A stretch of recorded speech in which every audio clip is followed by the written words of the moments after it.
നീ നീതിയോടെ ജീവിച്ചാൽ നിനക്ക് ഐശ്വര്യം ഉണ്ടാവും. ആരെയും ചതിക്കരുത്. മക്കളോട് പറയണം, എടാ മകനെ, എടാ മകളെ, ആരെയും ചതിക്കരുത്. പ്രത്യേകിച്ച് ചതിയുടെയൊക്കെ കാലം വർദ്ധിച്ചുകൊണ്ടിരിക്കുക. പലതരത്തിലാണ് ചതികൾ. ചതിക്കുന്ന സ്വഭാവങ്ങളിൽ നിങ്ങൾ കൂട്ടുചേരരുത്. മക്കളോട് പറഞ്ഞു കൊടുക്കണം, നല്ല സ്വഭാവ രീതികൾ ഉണ്ടായിരിക്കണം, ചതിക്കരുത്. ഹല്ലേലൂയ.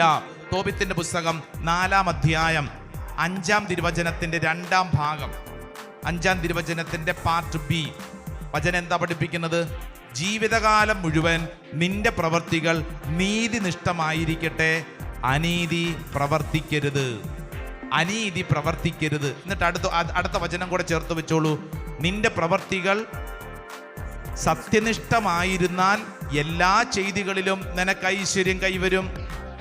നീതിനിഷ്ഠയോടെ ജീവിക്കുന്നവർക്ക് നിന്റെ സമ്പാദ്യത്തിൽ ദാനം ചെയ്യണം. Praise the Lord. ഹല്ലേലൂയ.